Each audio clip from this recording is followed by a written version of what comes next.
করছি আল্লাহ সুবহানাহু ওয়া তাআলা আমাদেরকে আজকের জুমার সালাত এবং তার পূর্বের খুতবার জন্য মসজিদে সমবেত হওয়ার তৌফিক দান করেছেন এবং এ কারণে বলি আলহামদুলিল্লাহ। রাসূলুল্লাহ সাল্লাল্লাহু আলাইহি ওয়াসাল্লামের উপর অগণিত দরুদ এবং সালাম বর্ষিত হোক।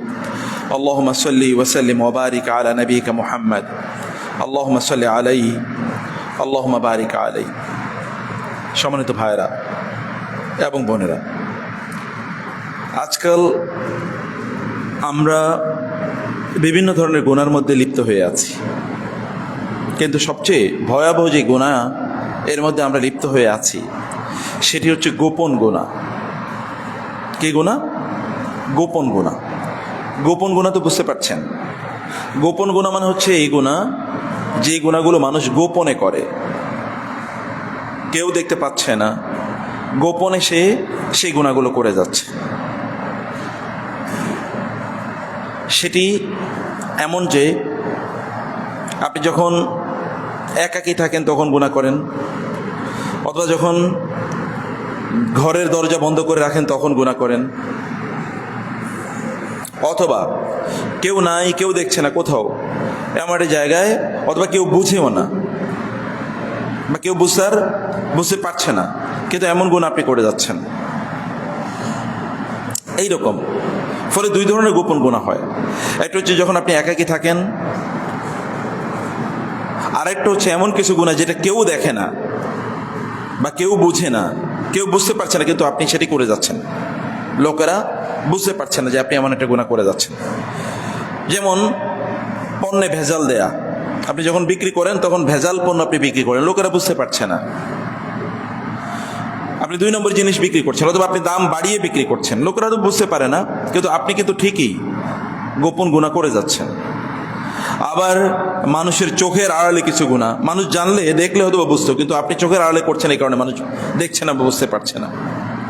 এই যে গুনাহগুলো, গোপন যে গুনাহ আছে, এই গুনাহগুলো মানুষকে ধ্বংস করে দেয়, মানুষের ইবাদতের স্বাদ নষ্ট করে দেয় এবং মানুষকে আল্লাহ থেকে অনেক দূরে সরিয়ে দেয়। মানুষ তখন ইবাদতগুলো কেবলমাত্র একটা রুটিন ওয়ার্ক হিসেবে করে। রুটিন ওয়ার্ক মানে কি? জুমাবারে মসজিদে আইসা নামাজ পড়তে হবে, এতটুকুই।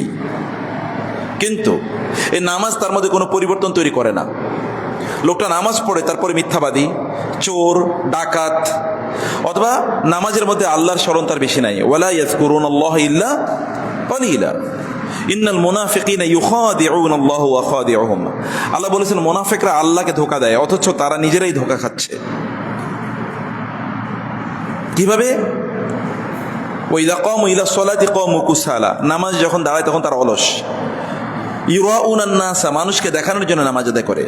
ওয়ালা ইয়াযকুরুনাল্লাহা ইল্লা কালিলা, নামাজে সে আল্লাহর কথা খুব কমই স্মরণ করে।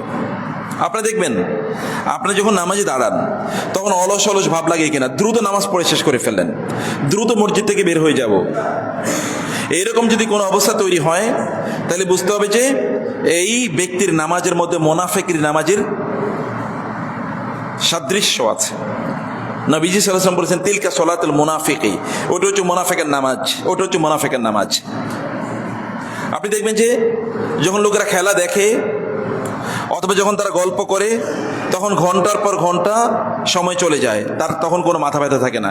কিন্তু যখন নামাজটা একটু লম্বা হয় তখনই তার মাথা ব্যথা। আপনি কি বুঝতে পারছেন? ইমাম সাহেব একটু লম্বা সূরা নিল, এখন একদল মুসল্লির তার কি মাথায় তখন রক্ত উঠে যায়। কেন এত লম্বা সূরা নিল? কারণ সে এসে গিয়ে এরপরে খেলা দেখবে, দোকানে আড্ডা দেবে, অথবা গাল গল্প করবে, অথবা ঘুমাবে, তাই না? বোঝা যাচ্ছে যে এই সকল লোকেদের এই প্রবলেমটা কেন তৈরি হয়েছে। এই তৈরি হওয়ার একটাই মাত্র কারণ, তা হলো এই লোকে গুনার মধ্যে নিমজ্জিত হয়ে পড়েছে। কারণ গুনাহ মানুষের অন্তরে কালো দাগ তৈরি করে দেয়। কালো দাগ যখন তৈরি হয় তখন তার ইবাদতে স্বাদ লাগে না, ইবাদতে মজা লাগে না। তখন এই ব্যক্তি পাপ করতে করতে তার ভালো লাগে, পাপের কাজ তার মজা লাগে, তার মধ্যে সে আনন্দ খুঁজে পায় এবং তার মধ্যে সময় কাটানোর জন্য সে উদ্গ্রীব থাকে, সদা সর্বদা উদ্গ্রীব থাকে। সম্মানিত ভাইরা এবং বোনেরা, ভালো করে খেয়াল করুন, নবীজি সাল্লাল্লাহু আলাইহি ওয়াসাল্লাম একবার সাহাবায়ে কেরাম রাদিয়াল্লাহু তাআলা আনহুম নিয়ে বসা, এবং তিনি তখন তাদেরকে বললেন, ইন আকওয়ামা মিন উম্মতি লা আ'লামুন্না আকওয়ামা মিন উম্মতি ইয়াতুনা ইয়াওমাল কিয়ামাতি বিহাসানাতি আমসালি তিহামাতা বাইদা। আমার উম্মার মধ্যে আমি একদল লোকের চিনি যারা কিয়ামতের দিন আল্লাহর সামনে উপস্থিত হবে, তিহামা প্রান্তরে যে বিশাল বিশাল পাহাড় আছে, এইরকম বিশাল বিশাল পাহাড়ের মতো সাদা শুভ্র সুন্দর ইবাদত নিয়ে আল্লাহর সামনে হাজির হবে। কিন্তু আল্লাহ সুবহানাহু ওয়া তাআলা ফায়াজআলুহু আল্লাহু হাবাআন মানসুরা, আল্লাহ তাআলা এই আমলগুলোকে উড়িয়ে দেবেন, ছুঁড়ে ফেলে দেবেন, একটাও আল্লাহ তাআলা কবুল করবেন না, গ্রহণ করবেন না। সাহাবায়ে কেরাম বললেন, ইয়া রাসূলুল্লাহ, এরা কারা যারা এমন আমল নিয়ে আল্লাহর কাছে আসবে কিন্তু আল্লাহ তাআলা তাদের আমলগুলোকে এরকম ছুঁড়ে ফেলে দেবেন, আল্লাহ আমলগুলো গ্রহণ করবেন না? এরা কারা? জাল্লিহুম লানা সিফহুম লানা হাত্তা লা নাকুনা মিনহুম। আপনি আমাদেরকে বলুন এরা কারা, তাদের বৈশিষ্ট্য কি, যেন আমরা তেমন না হয়ে যাই। রাসূলুল্লাহ সাল্লাল্লাহু আলাইহি ওয়াসাল্লাম বলেন, আলা ইন্নাহুম মিন জিলদাতিকুম ওয়া মিন ইখওয়ানিকুম, তারা তোমাদের ভাই, তারা তোমাদেরই আত্মীয়স্বজন, তোমাদেরই পরিচিত, তোমাদের আশপাশের লোক, কিন্তু এরা খুব ভালো নামাজ পড়তো, রোজা রাখতো, যাকাত দিত, হজ করত, কিন্তু যখন ইদা খালাও বিমাহারিমিল্লাহি ইনতাহাকুহা, কিন্তু এই লোকগুলো যখন একা নীরবে এক জায়গায় নির্জনে থাকতো, একাকী থাকতো যখন, তখন তারা আল্লাহ যে কাজগুলো তাদের জন্য নিষিদ্ধ করেছেন, আরাম করেছেন, এগুলো তারা করত। মানুষের সামনে তারা করতো না, কিন্তু একাকী করতো। যেমন ধরেন রাতের বেলা যখন আপনি একা আছেন, বাসায় কেউ নাই, তখন আপনি আসলে মোবাইলে কি সিনেমা দেখেন, তখন আপনি টেলিভিশনে কি দেখেন? আমি অনেক লোকেরই দেখি, রাত যত গভীর হয় তত সে হারাম সিনেমা দেখতে থাকে, হারাম দৃশ্য দেখতে থাকে এবং হারাম কাজ করতে থাকে। আমি অনেক লোকেরই দেখেছি তারা এই কাজগুলো করে। ইয়াং জেনারেশনের মধ্যে তো এখন এই কাজ অনেক ব্যাপক পরিমাণ, তারা এগুলোর মধ্যে অভ্যস্ত হয়ে পড়েছে। সোশ্যাল মিডিয়া জুড়ে আছে কি, ফেসবুক ইউটিউবে আছে কি, অধিকাংশ লোক এর মধ্যেই তারা নিমজ্জিত, এগুলো নিয়ে তারা ব্যস্ত থাকে।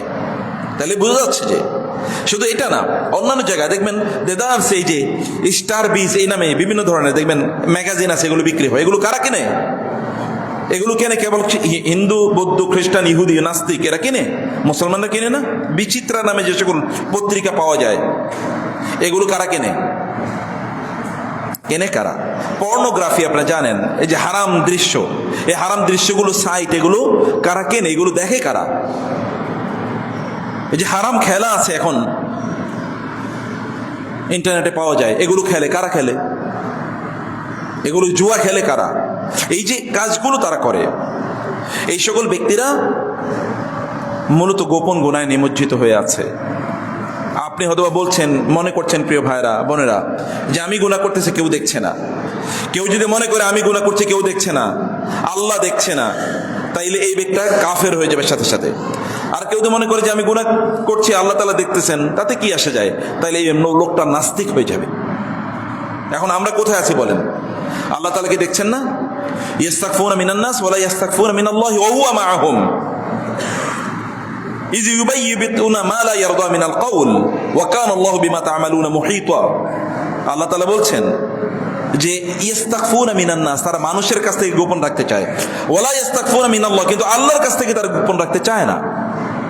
শুনুন ভালো করে, আমরা গুনাহ করি কিন্তু গোপনে করি, পাপ করি গোপনে করি, অন্যায় করি গোপনে করি। কার থেকে? কার চোখের আড়ালে? আল্লাহর চোখের আড়ালে নাকি মানুষের চোখের আড়ালে? হ্যাঁ, কার চোখের আড়ালে করি? মানুষের চোখের আড়ালে। কিন্তু আল্লাহ কি দেখছেন না? দেখছেন কিনা আল্লাহ? আল্লাহ যদি দেখে থাকেন, আপনারা কথা বলেন না কেন? আল্লাহ দেখছেন কিনা? আল্লাহ যদি দেখে থাকেন, তাহলে আল্লাহর ভয় আমাদের মধ্যে থাকতে হবে না? কাল্লা বাল্লা ইয়াখাফুনা আল আখিরা কাল্লা ইন্নাহু তাযকিরা ফামান শাআ যাকারা ওয়া মা ইয়াখশাউনা ইল্লা ইয়াশা আল্লাহ হুয়া আহলুত তাকওয়া ওয়া আহলুল মাগফিরা। আল্লাহকে ভয় পাইতে হয়, কিন্তু আমরা মানুষকে ভয় পাচ্ছি। ওমর রাদিয়াল্লাহু তাআলা যুগে সেই ঘটনা আপনাদের জানা আছে। ওমর শুনেন, অনেক ইবাদত করতেছেন, আপনারা হয়তো মনে করছেন যে আমরা তো ইবাদত করি, আমরা তো ভালো মুসলমান। অধিকাংশ মুসলমানই এরা নামে মুসলমান, কিন্তু এর মধ্যে সত্যি করতে ইসলাম নাই, ঈমান নাই। এগুলো সব সেকুলার টাইপের মুসলমান। এই নামাজও পড়ে, মদও খায়, এই নামাজও পড়ে, জুয়ো খেলে, এবং এই নামাজও পড়ে, এবং যারা ইসলাম বিদ্বেষী তাদের সাথে তাদের আতাত আছে, বন্ধুত্ব আছে, নরমাল। এগুলো কিছুই না তাদের জন্য। তারা মেসিরেও প্রচন্ড ভালোবাসে, আল্লাহরেও ভালোবাসে, আছে কিনা? না এরকম প্রচন্ড ভালোবাসে। মেসি ছাড়া, মেসি তার জীবনের প্রাণ, ওইখানে তার ছবি একেবারে কি ছবিওয়ালা জার্সি পরে তারপরে ঘুরে, ঘরে তার ছবি টানে রাখছে। এও আবার মুসলমান, সে আবার নিজকে মুসলমান। আপনি বলবেন যে খেলার সাথে ইসলামের এটাই না আনেন কি? ইসলাম কি কেবলমাত্র মসজিদেই নাকি? মসজিদের বাইরে ইসলাম নাই? কোন মুসলমান যদি মনে করে কেবল মসজিদে ইসলাম, তাহলে সে ইসলাম থেকে মোরতাদ হয়ে গেল। মসজিদের বাইরে ইসলাম নাই, ঘরে ইসলাম নাই, রাস্তায় ইসলাম নাই? ইসলাম কি কেবল নামাজের মধ্যে সীমাবদ্ধ? ব্যবসার মধ্যে ইসলাম নাই? পরিবারের মধ্যে ইসলাম নাই? বিয়ে শাদীর মধ্যে ইসলাম নাই? পড়াশোনার মধ্যে ইসলাম নাই? ইসলাম তো সব কিছুর মধ্যে। উদখুলু ফিস সিলমি কাফা ইন্নাদ-দীনা ইনদাল্লাহিল ইসলাম। অতএব ইসলামকে কেবলমাত্র খণ্ডিত আকারে দেখলে আপনার চলবে না। এটা হচ্ছে অন্ধের হাতি দেখার মতো। অন্ধ হাতির লেজ ধরেছে, সে মনে করছে হাতি হচ্ছে কিসের মতো? রশির মতো। আরেকটা পেট ধরছে, বলছে যে হাতি হচ্ছে কিসের মতো? কুলার মতো, কুলা। আরেকজন ধরছে পা, সে মনে করছে কি হাতি হচ্ছে একটা পিলারের মতো। কেউ ধরছে ওই যে তার যে সামনে যে সুর আছে এটা ধরছে। এতে এক একজন এক এক রকমের কথা বলতেছে, কারণ ও তো কান ধরছে একজন, সে মনে করছে হাতি হচ্ছে এরকম, সে তো পুরোটা দেখে নাই। ইসলামের আমরা এরকম অন্ধের মতো দেখছি, এবং ইসলামকে আমরা সত্যিকার অর্থেই আমরা ইসলামকে পালন করছি না। এই জন্য প্রিয় ভাইরা বোনেরা, ওমর রাদিয়াল্লাহু তাআলা আনহুর যুগে ওমর রাদিয়াল্লাহু তাআলা রাতের অন্ধকারে তিনি ঘুরে ঘুরে বেড়াতেন, দেখতেন সাধারণ মানুষের অবস্থা কি, কারো কোনো প্রবলেম আছে কিনা সেটা তিনি সমাধান করার চেষ্টা করতেন। একদিন তিনি রাতের অন্ধকারে ঘুরছিলেন, শুনলেন যে একজন নারী তার মেয়েকে বলছে, মেয়ের নাম ধরে যে দুধের মধ্যে একটু পানি মেশাও। বলে কেন মা? বলে যে এইটুকু দুধ আছে এতটুকু তুমি যদি বিক্রি করো তাহলে আমাদের যা খাবার দরকার আমরা কিনতে পারবো না, তাহলে এর মধ্যে পানি মিশালে একটু বেশি হবে, তাহলে একটু বেশি টাকা আমরা পাবো। তখন মেয়েটি বলেন, মা তুমি কি শোনো নাই আমিরুল মুমিনিন ওমর রাদিয়াল্লাহু তাআলা আনহু নিষেধ করেছেন দুধের সাথে পানি মেশাতে? বলে ওমর কোথায় আর আমরা কোথায়? ওমর রাতের বেলা এখানে আসবে কোত্থেকে? ওমর কি দেখছে নাকি? তুমি এখন যে পানি মিশাবে এটা কি ওমর দেখছে? তিনি বললেন, মেয়েটি বলল, বলে মা ওমর দেখে না, কিন্তু ওমরের আল্লাহ কি দেখেন নাই? ওমর দেখেন নাই, ওমরের আল্লাহ দেখেন নাই? ওমর দেখেন না ঠিক আছে, কিন্তু তার রব কি দেখেন নাই? মা আমরা কি আমিরুল মুমিনের কথা কেবলমাত্র দিনের বেলা মানবো, রাতের বেলা মানবো না? কেবল সামনাসামনি মানবো, পেছনে মানবো না? ওমর রাদিয়াল্লাহু তাআলা মনোযোগ দিয়ে কথা শুনলেন। তিনি শোনার পরে তিনি বললেন, এই ঘরটা একটু ভালো করে মনে রাখবে, এই ঘরটা কোনটা। বাসায় তিনি চলে গেলেন। সকালবেলা তিনি মসজিদে নববীতে তার যেটা অফিস, সেখানে তিনি গিয়ে বললেন, ওদেরকে ডাকো, সংবাদ দাও। তাদেরকে সংবাদ দেয়া হলো। সেই নারীকে তিনি এবার ডেকে বললেন যে তুমি কে, তোমার পরিচয় দাও। এরা তো ভয় পেয়েছে, আমিরুল মুমিন কেন ডাকলো? বলে যে আমি একজন বিধবা নারী, আমার কেউ নাই, একটা মেয়ে আছে, স্বামী নাই, আমরা একটু অসহায় গরিব ফ্যামিলি। তো বলে যে গত রাতে যে তোমাকে এই কথা বলতে শুনলাম। তখন এই নারী বললেন যে সত্যি, এটা ঠিকই বলেছেন, আপনি ঠিকই শুনেছেন, কারণ আমরা গরিব মানুষ, আমাদের তো আসলে বাঁচার কোনো উপায় নেই, কারণ দুধের সাথে একটু পানি মেশাতে বলেছে। ওমর রাদিয়াল্লাহু বললেন, যান আপনারা চলে যান, কোনো শাস্তি নাই তাদের জন্য। ওমর বলেন, শাস্তি আমার হওয়া উচিত। কার হওয়া উচিত? আমার হওয়া উচিত, কারণ আমি আমিরুল মুমিনিন এদের। তো এরা এরকম একটা অসহায় ফ্যামিলি, আমি কেন জানবো না? একথা বলে তিনি তাদেরকে বললেন, আপনাদের খাবার নিয়ে আর কোনো টেনশন করতে হবে না। তিনি তাদের জন্য প্রচুর পরিমাণ বাইতুল মাল থেকে, মানে পাবলিক ট্রেজারি থেকে প্রচুর পরিমাণ খাবার ইত্যাদির ব্যবস্থা করে দিলেন, যেন তাদের কোনো প্রবলেম না হয়। এবার তিনি তার ছেলেদেরকে ডেকে বললেন, আমি তোমাদেরকে একজন গোয়ালিনীর মেয়ে, গোয়ালিনী বুঝেন তো, গরুর দুধ বেচে এরকম একজন মহিলার মেয়েকে বিয়ে করার প্রস্তাব করছি, তোমরা কে বিয়ে করবা?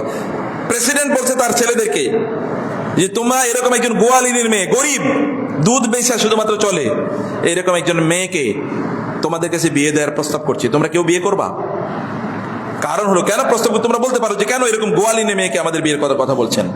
এই গোয়ালিনী মেয়ের মধ্যে আমি যে দিনদারি দেখেছি, এই দিনদারি পাওয়া যায় না। সে আল্লাহকে প্রকাশ্যেও ভয় করে, গোপনেও ভয় করে। এবং তারপরে তার এক ছেলে এই নারীকে বিয়ে করেছেন। জানেন, এই নারীর পরবর্তী প্রজন্ম হয়েছে ওই যে আরেকজন ওমর ইবনে আব্দুল আজিজের নাম শুনছেন না? ওমর ইবনে আব্দুল আজিজ রাহিমাহুল্লাহ বিখ্যাত দ্বিতীয় ওমর যাকে বলা হয়, যেই ওমর কেবলমাত্র 2.5 বছরের মতো পৃথিবী শাসন করেছিল, কিন্তু মানব ইতিহাসে এরকম শাসন আর খুঁজে পাওয়া যায় না। এমন এমন শাসন করেছেন, এত বড় দিনদার এবং আল্লাহওয়ালা ছিলেন। শাসক যদি আল্লাহওয়ালা হয়, দিনদার হয়, তাহলে সমাজে কোনো কি থাকে না, অঘটন থাকে না। তাহলে সমাজে তখন সম্পদের কোনো অভাব থাকে না, প্রাচুর্য, প্রচুর পরিমাণ ফল ফসল তৈরি উৎপাদন হয়, বৃষ্টি হয় প্রচুর পরিমাণে। তখন ওমর ইবনে খাত্তাব রাদিয়াল্লাহু আনহুর যুগে যা হয়েছে, ওমর ইবনে আব্দুল আজিজের যুগে তা হয়েছে। ওমর ইবনে আব্দুল আজিজের যুগে জাকাত নেয়ার মতো লোক খুঁজে পাওয়া যায় নাই, সবাই ধনী, জাকাত নেয়ার মতো লোক খুঁজে পাওয়া যায় নাই। এটা কি এমনি হয়েছে?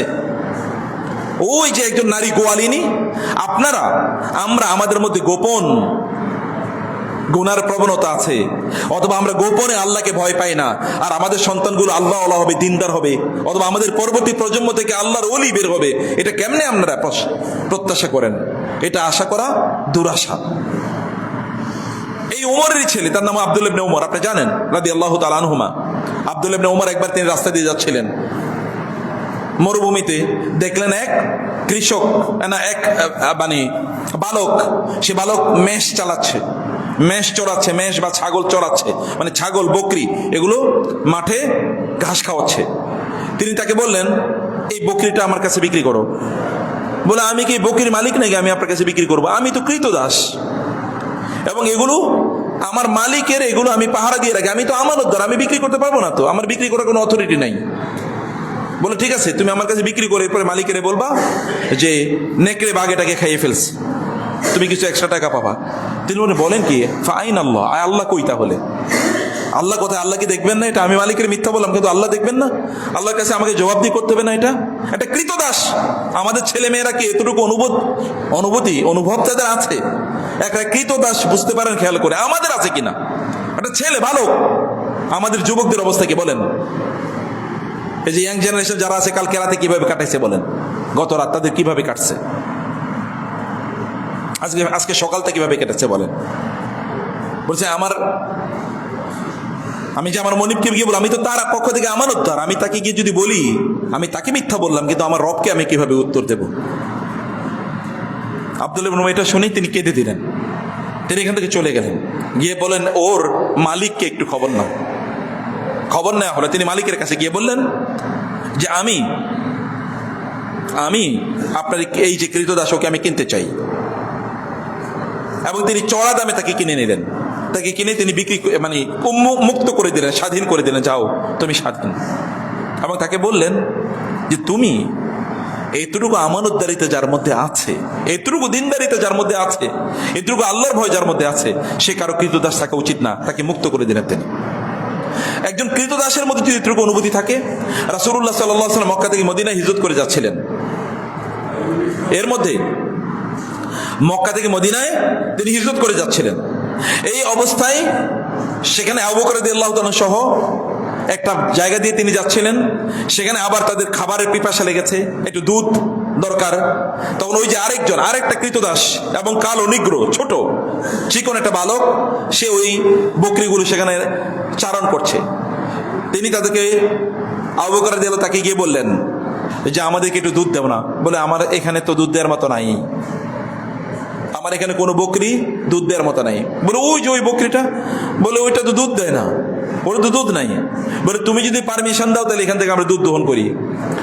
বলে, ঠিক আছে, সমস্যা নাই, কিন্তু এটা তো দুধ নাই, তো আমি আপনাকে দিতে পারবো না। এমনি তো আমি দিতে পারবো না, আমার তো এটা দেওয়ার কোনো অনুমতি নাই, কারণ আমি তো আরেকজনের পাহারাদার কেবলমাত্র, আমি দিতে পারবো না। আর ওটাতে দুধ নাই, আপনি যদি পান তাহলে নেন, আমরা যা বলতাম আপনি পাইলে নেন। যে ঠিক আছে।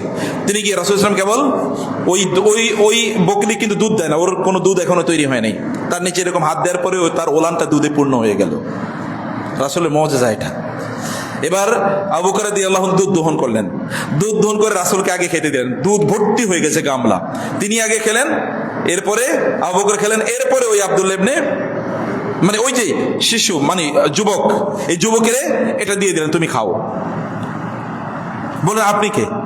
আপনাকে এরকম তো কাউকে দেখি না, দুধ নাই এগুলোতে, এটা তো দুধ দেওয়ার মতো, এটা তো দুধ দেওয়ার জায়গায় এখনো যাই নাই, কিন্তু এটা যে দুধ দিয়েছে, আপনি কে? আপনারা কে? রাসূলুল্লাহ সাল্লাল্লাহু আলাইহি ওয়াসাল্লাম বলেন, আমি আল্লাহ রাসূল, আনা রাসূলুল্লাহ, আনা নবিয়ুল্লাহ মুহাম্মদ, আমি আল্লাহর নবী। এই ছেলেটি তখনই সাথে সাথে বললেন, আমি বিশ্বাস করি আপনি আল্লাহর নবী এবং আপনি আমাকে আপনার অনুসারী বানিয়ে নেন, আমি মুসলমান হতে চাই। এবং সাথে সাথে সে মুসলমান হয়ে গেল। রাসূলুল্লাহ সাল্লাল্লাহু আলাইহি ওয়াসাল্লাম বললেন, তোমার মধ্যে যে আমানতদারিতা আমি দেখেছি, তোমাকে আল্লাহ তাআলা তার দ্বীনের জন্য কাজে লাগাবেন। তাকুন মুআল্লিমান আমিনা, তুমি ভবিষ্যতে এমন একজন মুআল্লিম হবা, এমন একজন শিক্ষক হবা যে শিক্ষকের উপর আস্থা রাখা যায়। এবং ইনি পরবর্তী কে হয়েছেন জানেন? ইনি আব্দুল্লাহ ইবনে মাসউদ রাদিয়াল্লাহু তাআলা আনহু, যার কাছ থেকে আমরা লক্ষ লক্ষ মাসালা হাদিস জেনেছি। উম্মার সবচেয়ে বড় আলেম, সবচেয়ে বড় সাহাবী এর মধ্যে একজন। আমানতদারিতা এটা কেবলমাত্র এটা হচ্ছে আল্লাহ সুবহানাহু ওয়া তাআলাকে গোপনে ভয় করা, এবং গোপন গুনাহ থেকে কেউ দেখে নাই, তার মনিব তো এখানে নাই, মালিক তো এখানে নাই, সে তাকে দেখার কথা না, কিন্তু তখনও তিনি আল্লাহকে ভয় করেছেন। আল্লাহর কাছে জবাবদিহি তার বিষয়ে তার মাথায় এসেছে। প্রিয় ভাইরা বোনেরা, আমরা যদি আল্লাহ সুবহানাহু ওয়া তাআলার ভয় যদি আমাদের অন্তরে কার্যকর না থাকে, তাইলে গোপন গুনাহ আমরা করতে থাকবো। আর গোপন গুনার ব্যাপারে আমি আগেই বলেছি, গুনাহ করবে গোপন এই লোকটা তখন মনে মনে ইহুদি, মনে মনে খ্রিস্টান, মনে মনে নাস্তিক, সে হয়তো বা বাহ্যত কিছু মুসলমান, কিন্তু এর বাইরে তার মধ্যে কিছুই থাকবে না। এগুলো সব গোপন গুনার ফল এবং ফসল। গোপন গুনাহ থেকে আমাদেরকে বাঁচতেই হবে। প্রিয় ভাইরা, আলাম ইয়ালাম বিআন্নাল্লাহ ইয়ারা, আপনি কি জানেন না আল্লাহ দেখছেন সবকিছু? ইস্তাগফুনা মিনান নাস ওয়ালা ইস্তাগফুনা মিনাল্লাহ ইয ইউবাইয়িতুনা মা লা ইয়ারদা মিনাল কওল ওয়া কানা আল্লাহু বিমা ইয়ামালুনা মুহীতা। আল্লাহ তাআলা আপনি রাত ভর কি করছেন সবকিছু আল্লাহ সুবহানাহু ওয়া তাআলা জানেন। আল্লাহ সুবহানাহু ওয়া তাআলা মা ইয়ালফিযু মিন কওলিন ইল্লা লাদাইহি রাকীবুন আতীদ। আপনি যাই বলেন, যাই করেন, দুই কাঁধে দুই ফেরেশতা আছে, তারা কিন্তু এগুলো লিখে রাখে। কোনো কিছুই আনরেকর্ডেড থাকে না, সব কিছু রেকর্ড থাকে। কিয়ামতের দিন লোকেরা, আপনি হয়তো মনে করছেন এটা ছোট, আপনি মনে করছেন এটা ছোট। মুহাম্মদ ইবনে সিরিন রাহিমাহুল্লাহ, যাকে ইবনে সিরিন বলা হয়, বিখ্যাত সেই তাবী, যার কাছ থেকে স্বপ্নের ব্যাখ্যার বলে যেই গ্রন্থগুলো ব্যাপক পরিমাণ তার ব্যাপারে এগুলো বলা যায়, তিনি সবচেয়ে বেশি স্বপ্নের ব্যাখ্যা দিতে পারতেন। ইবনে সিরিন রাহিমাহুল্লাহ তিনি বলেন, লা আবকি আলা যামবিন আযনাবতুহু, আমি যে গুনাহ করেছি এই গুনার জন্য আমি কাঁদি না, কিন্তু আমি জানি বড় গুনাহ করেছি, আমি সেখান থেকে তওবা করব। কিন্তু কিছু গুনাহ আছে আমি আহসাবুহু হাইয়িনান, আমি মনে করেছি এটা তো ছোট গুনাহ, কিন্তু আল্লাহ সুবহানাহু ওয়া তাআলার কাছে কিয়ামতের দিন গিয়ে যদি দেখি এটা বিশাল বড় হয়ে গেছে, এই ভয়ে আমি মূলত কাঁদি। আপনি মনে করতেছেন গুনাহটা ছোট, আপনি হয়তো মনে করছেন গুনাহটা ছোট, কিন্তু আল্লাহ সুবহানাহু ওয়া তাআলার কাছে এটা ছোট কি বড় এটা কি আমরা জানি? আল্লাহ তাআলা বলছেন, তোমরা মনে করতেছো এটা ছোট গুনাহ, কিন্তু আল্লাহর কাছে এটা বিশাল। গুনাহকে ছোট মনে করবেন না, কার বিরুদ্ধে আপনি গুনাহ করছেন সেটা আপনাকে বুঝতে হবে, আপনাদেরকে বুঝতে হবে, আমাদেরকে বুঝতে হবে। সম্মানিত ভাইরা, আল্লাহ সুবহানাহু ওয়া তাআলা বলেন, ওয়ালাকাদ খালাকনাল ইনসানা ওয়া না'লামু মা তুওয়াসওয়িসু বিহি নাফসুহু ওয়া নাহনু আকরাবু ইলাইহি মিন হাবলিল ওয়ারিদ ইয ইয়াতালাক্কাল মুতালাক্কিয়ানি আনিল ইয়ামিনি ওয়া আনিশ শিমালি কঈদ। আল্লাহ তাআলা বলছেন, আমি মানুষকে সৃষ্টি করেছি, তার অন্তরে কি খারাপ চিন্তা উদ্রিত হয় এটা আমি জানি। আপনারা বসে বসে কারো ব্যাপারে খারাপ চিন্তা করছেন, আল্লাহ তাআলা কি এটা জানেন না? আপনি ফেসবুকে কারো ব্যাপারে খারাপ কমেন্ট করেছেন, আল্লাহ তাআলা কি তা জানেন না? অন্য মানুষ দেখে না, কিন্তু আল্লাহ কি দেখছেন কিনা? আপনি কাউকে গোপনে যাচ্ছেন গালিগালাজ করলেন, আল্লাহ কি তা দেখেন না? সব আল্লাহ সুবহানাহু ওয়া তাআলা দেখছেন। আল্লাহর কাছ থেকে গোপন, আলাম ইয়ালাম বিআন্নাল্লাহ ইয়ারা, সে কি জানে না আল্লাহ সুবহানাহু ওয়া তাআলা সবকিছু দেখেন এবং আল্লাহ সুবহানাহু ওয়া তাআলা সবকিছু জানেন? সম্মানিত ভাইরা, মৌলিক প্রবলেমটা কি জানেন? আমাদের লজ্জা আসলে উঠে গেছে। আমরা আসলে লজ্জাই পাই না, আমরা কেবল মানুষের লজ্জা পাই, কিন্তু সবচেয়ে বেশি লজ্জা পাওয়ার উচিত কাকে? ওহু আহাক ওয়া ইউস্তাহিয়া মিনহু, আল্লাহকে লজ্জা পাওয়া সবচেয়ে বেশি উচিত ছিল। আমাদের সবচেয়ে বেশি উচিত ছিল কাকে লজ্জা পাওয়া? আল্লাহকে। কিন্তু আমরা কি আল্লাহকে লজ্জা পাই? এবং এই কারণে দেখবেন রাসূল সাল্লাল্লাহু আলাইহি ওয়াসাল্লাম বলেছেন যে সকল নবীদের কাছ থেকে একটা কমন শিক্ষা পাওয়া গেছে, সেই শিক্ষাটা হলো ইজা ফাতাকাল হায়াউ ফাসনা মা শিতা, যখন তোমার লজ্জা থাকবে না তখন তুমি যা মনে চায় তাই করতে পারবা। অধিকাংশ লোকের কি এখন লজ্জা আছে? অধিকাংশ লোকের দেখবেন লজ্জা নাই। ভাই লজ্জা পেতে হবে তো আল্লাহকে। আল্লাহর সামনে দাঁড়াবেন কিভাবে আপনি কিয়ামতের দিন? আল্লাহর সামনে আপনি কিয়ামতের দিন দাঁড়াবেন কিভাবে? দাঁড়াতে পারবেন না তো আপনি আল্লাহর সামনে কিয়ামতের দিন। এই অপরাধ নিয়ে আপনি দাঁড়াবেন কিভাবে? আল্লাহ সুবহানাহু ওয়া তাআলা এগুলো সব হিসাব নিকাশ নিয়ে আসবেন। এই কারণে আল্লাহ তাআলা বলেছেন সূরাতুল মুজাদালাতে, আল্লাহ তাআলা বলেছেন আলাম তারা আন্নাল্লাহা ইয়ালামু মা ফিস সামাওয়াতি ওয়া মা ফিল আরদ, তুমি কি জানো না আল্লাহ তাআলা জানেন সবকিছু, আসমান এবং জমিনে যা আছে সব আল্লাহ তাআলা জানেন। ইয়া বুনাইয়া ইন্নাহা ইন তাকুম মিসকালা হাববাতিন মিন খারদালিন ফাতাকুন ফি সখরাতিন আও ফিস সামাওয়াতি আও ফিল আরদি ইয়াতি বিহাল্লাহ, হে সন্তান তুমি যদি একটা ধুলাবালি হয়ে যাও, ধুলাবালি, এটা পৃথিবীর যেখানেই তুমি থাকো না কেন, আসমানে যেখানেই তুমি থাকো না কেন, অথবা কোনো পাথরের ভেতরে তুমি যদি লুকিয়েও থাকো, তাহলে কিয়ামতের দিন আল্লাহ তাআলা তোমাকে উপস্থিত করবেনই করবেন। ওয়া ইয়ালামু খাইনাতাল আয়ুন ওয়া মা তুখফি সুদূর, আপনি চোখ দিয়ে হারাম কি দেখছেন, এই যে ইয়াংরা ভালো করে শোনো তোমরা, চোখ দিয়ে আপনি হারাম কি দেখতেছেন, কিয়ামতের দিন আল্লাহ তাআলা এই চোখটাকে জিজ্ঞেস করবেন না? সেই দিন এই মুখ কথা বলবে না। আল ইয়াউমা নাখতিমু আলা আফওয়াহিহিম ওয়া তুকাল্লিমুনা আইদিহিম ওয়া তাশহাদু আরজুলুহুম বিমা কানু ইয়াকসিবুন, সেই দিন আমি তাদের মুখে সিল মেরে দেবো, মুখ কথা বলতে পারবে না, কিন্তু কথা বলবে কি? হাত, কথা বলবে পা, কথা বলবে চোখ, কথা বলবে কান, কথা বলবে নাক, কথা বলবে আপনার পা, সেই দিন এগুলো কথা বলবে। ওয়া তাশহাদু আলাইহিম আলসিনাতুহুম ওয়া আরজুলুহুম, এবং লোকেরা বলবে লিমা শাহিদতুম আলাইনা, তোমরা কেন আমাদের বিরুদ্ধে, ব্যক্তি বলবে, ব্যক্তির আপনার শরীরের অঙ্গ প্রত্যঙ্গ আপনার বিরুদ্ধে সেদিন সাক্ষী দেবে। আপনি তখন বলবেন লিমা শাহিদতুম আলাইনা ওয়া ক্বালু লিজুলুদিহিম, আপনার এই যে ত্বক, এই যে চামড়া আপনার বিরুদ্ধে সাক্ষী দেবে। তখন লোকেরা বলবে চামড়াকে, কি লিমা শাহিদতুম আলাইনা, আমাদের বিরুদ্ধে কেন তুমি সাক্ষী দিচ্ছ, তুমি না আমারই চামড়া? তখন চামড়া বলবে আনতাকাল্লাহুল্লাযী আনতাকা কুল্লা শাই, আমার কিচ্ছু বলার নাই, কারণ আমাদের কিচ্ছু করার নেই। আল্লাহ বলেছেন, আল্লাহর আদেশকে অমান্য করা যায় না, আল্লাহ বলেছেন, অতএব আমাদেরকে কথা বলতেই হবে তোমরা কি করেছো। আল্লাহ তাআলা জানেন অন্তরে কি আছে, অন্তরকে পবিত্র করেন, পরিচ্ছন্ন করেন। অন্তরকে যদি আমরা পরিচ্ছন্ন বা পবিত্র যদি না করি, তাহলে আমাদের ভয়াবহ অবস্থা হতে পারে। প্রিয় ভাইরা, মূল ঈমান হচ্ছে আল্লাহকে গোপনে ভয় করা, মূল ঈমান এই জায়গায়।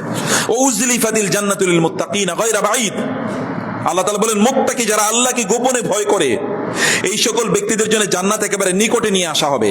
সেদিন জান্নাত, আপনি দৌড়ে জান্নাতের কাছে যাওয়া লাগবে না, আপনার কাছে জান্নাত নিয়ে আসা হবে। আপনি যেন জান্নাতে, যেমন ধরেন আপনি আপনার বাসার সামনে গাড়ি উপস্থিত, আপনি বাস স্ট্যান্ডে গিয়ে গাড়িতে ওঠার প্রয়োজন নাই, গাড়ি আপনার ঘরের দরজা, ঘর থেকে নামলেই আপনি গাড়িতে উঠতে পারবেন। এইরকম জান্নাত আপনার কাছে নিয়ে আসা হবে। হাযা মা তুআদুনা লিকুল্লি আওয়াবিন মুনিব,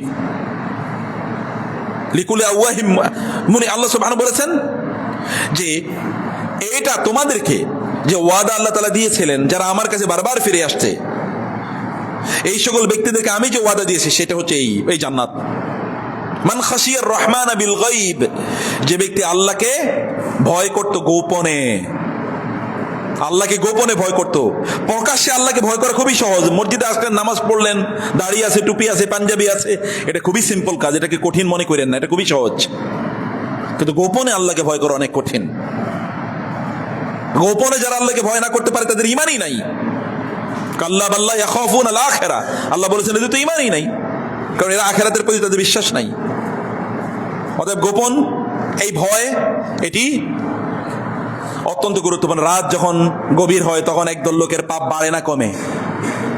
হ্যাঁ, তখন দেখবেন বিভিন্ন ক্লাবে লোকজনের উপস্থিতি তৈরি হয়, তখন দেখবেন মদের হাউসগুলো বিভিন্ন জায়গায় যেগুলো এলিট এরিয়া, সেখানে দেখবেন তখন বিভিন্ন হোটেলগুলো, রেস্টুরেন্টগুলো তখন লাইট জ্বলে ওঠে। সেখানে একদল কি নিশাচর সেখানে যায়, একদল রাতের ডাকাত সেখানে যায় এবং ওখানে গিয়ে তার রাত কাটায়। কিদের মধ্যে? মদ এবং নারী, জুয়া ইত্যাদির মধ্যে তারা রাত কাটিয়ে দেয়। আল্লাহ সুবহানাহু ওয়া তাআলা এই সকল ব্যক্তিদের ব্যাপারে বলেছেন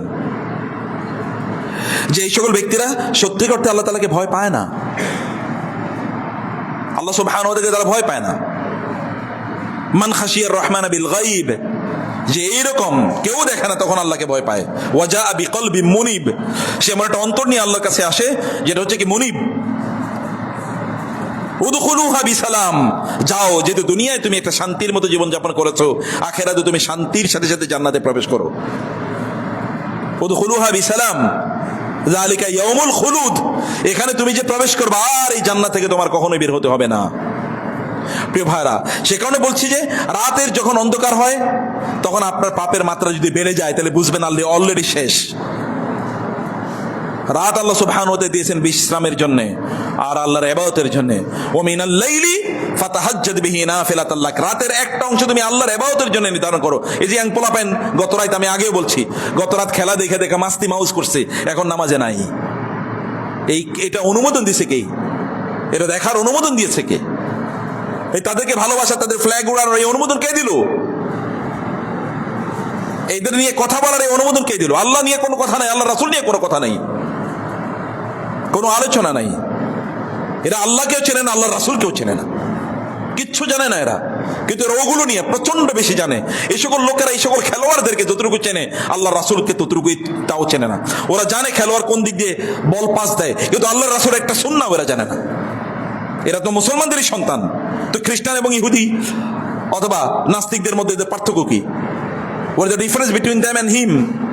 এদের মধ্যে এবং এদের মধ্যে কোনো পার্থক্য তো আমি দেখি না। একই তো প্রজাতি, একই দেখতে শুনতে, একই আচরণেও এক, দেখতে শুনতেও এক, সবই এক। রাত দেয় কে বলেন তো? রাতকে দিয়েছে আল্লাহ। যে আল্লাহ রাত দিয়েছে সেই রাতে আল্লাহর অবাধ্য হতে ভয় লাগে না আপনাদের?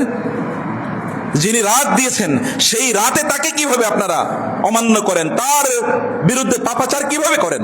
তিনি যদি রাতের এই অন্ধকার যদি তিনি তুলে নেন তখন দেখা যাবে, এবং কিয়ামতের দিন তাই হবে। আপনি রাতের অন্ধকারে যা করছেন বিশাল বড় ডিসপ্লেতে আল্লাহ তাআলা দেখিয়ে দেবেন তুমি এই অপরাধগুলো করেছো রাতের অন্ধকারে।